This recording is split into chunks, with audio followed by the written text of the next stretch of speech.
I didn't think this administration could still shock me. But today's story, which I read about in The Atlantic, was beyond belief. It was like, holy crap, on steroids.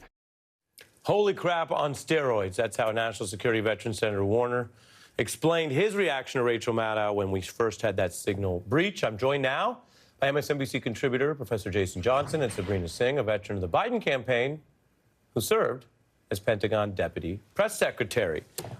Jason, one takeaway is the facts documented and consistently repeated did have an impact here.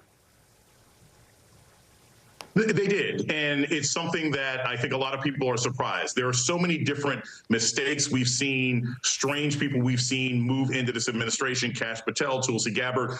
I think there was a belief by a lot of people in and outside of Washington, when was someone finally going to face consequences, right? When was someone finally going to get in trouble for the mistakes that we've seen in this administration? So Waltz is out, but again, he's kind of being given a promotion, depending on how you look at it in MAGA world. I mean, taking somebody who couldn't respect the importance of signal chats and then sending them to the UN actually potentially exposes us to more security breaches. So it's a sign that the Trump administration is not completely immune to public sentiment, but not necessarily a sign that they've learned their lesson on how to be responsible with national security secrets. Right. I think the fact that they haven't learned their lesson because they have not cordoned this person off, even as he was busted by the Reuters photographer using Signal again in a public setting. Forget the other protocols. We're all around the cameras, and as journalists, we love getting new information. So within reason, I mean, we also have our standards and practices. We don't just take any phone photo we see and throw it up there. But we love getting information, but this would seem to be incompetence, not a choice to share it. Having said that, Jason, I'll let you continue and then bring Sabrina in, who has a lot of background here. Politically, they view it as a demotion because they're not into the UN. Right. NSA, they view as a bigger thing. And that's the thing, you know, it is a reflection of the failure of this administration to recognize that the United States, and mind you, they're doing everything in their power to make sure we don't remain a global power, but the United States is still a global power, and therefore moving from a domestic position to the United Nations should be seen as a promotion. The idea of taking somebody who's incompetent and now putting them in a place where their incompetence can be on display for the entire world, including our enemies, is not good decision making, certainly from a president who always claimed that he hires the best people. Now, Sabrina, you know why you're one of the perfect guests for this, right? I think I have an idea. Yeah, I mean, you are at the intersection. You deal with national security reporters. Yeah. There is, of course, some public obligation for us to know about what the Pentagon and the intelligence agencies are doing. But as your work, you know, straddles that, you have things that are classified or secure. And so you dealt at that intersection. I'm curious what grade you would give Waltz, not only for the original breach, but taking into account that he didn't seem to improve from it, to learn from it, if you will. What grade do you give his conduct, and where do we go from here?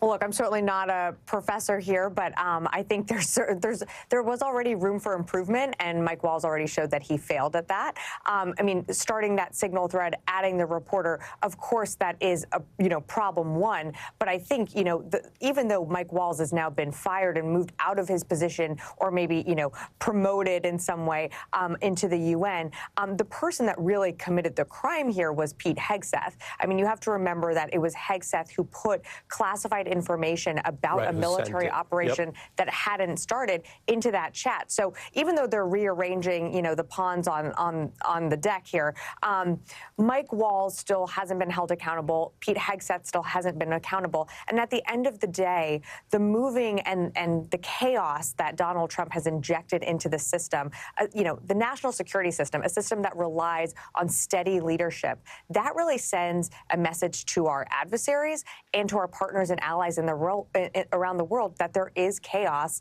in this administration. Yeah. Jason, I mentioned the wider mood out there. We can always aim for the stars and say in a perfect civic democracy, everyone would be informed and following the facts and reasoning out Jeffersonian debates all the time. But that's not reality. People are more distracted than ever, the media ecosystem we know. And yet the economy is something you cannot avoid. I don't know about you. I have some friends who say, oh, yeah, you do the news. Like, I try to avoid all news. And I'm like, I get it. I could see how that could be a nice week as a short-term solution. you can't avoid the economy if you're working and living in the United States. Here's Fallon joking about the polling. Trump claimed that egg prices are down, gasoline is down, and groceries are down. Then a staffer said, sir, those charts are your approval rating. He said, oh, okay. They're syncing together. That's the joke. But they're also syncing together. That's the reality because of how people live. No, Jason? Yes. And here's the thing. The Trump administration is going to try and spin this, right? They're going to say, yes, Fallon was joking. Oh, there's a little bit of shrinkage in the economy. Not that there's anything wrong with that, right? They think they can spin their way out of it. But here's the thing about the economy. You can't, because it's the thing that even people who avoid news, as you mentioned, have to deal with. It's not just egg prices. It's housing. It's the lack of housing that we're having and the slowdown in housing production because you have so many people who are migrant workers who aren't working anymore. It's what you're hearing now about organizations and companies saying, we're not going to order products for Christmas. The slowdown has already started to happen. This administration just fails to be in touch with the reality of Americans. When this hits in the summer, when people are not taking vacations, when summer camps are scaled back, when people are saying, you know what, we're going to order pizza at home instead of going out to dinner, it's going to be impossible for Trump to spend this, and it's going to be impossible for members of Congress to hide from it in 2026. Yeah, I hear you on that. Sabrina, while we have your expertise, I wanted to put up the headline that you have to go back a long ways to find a time where we had a Secretary of State sort of doing double duty. It has happened. Kissinger did it as NSA. I think we have that.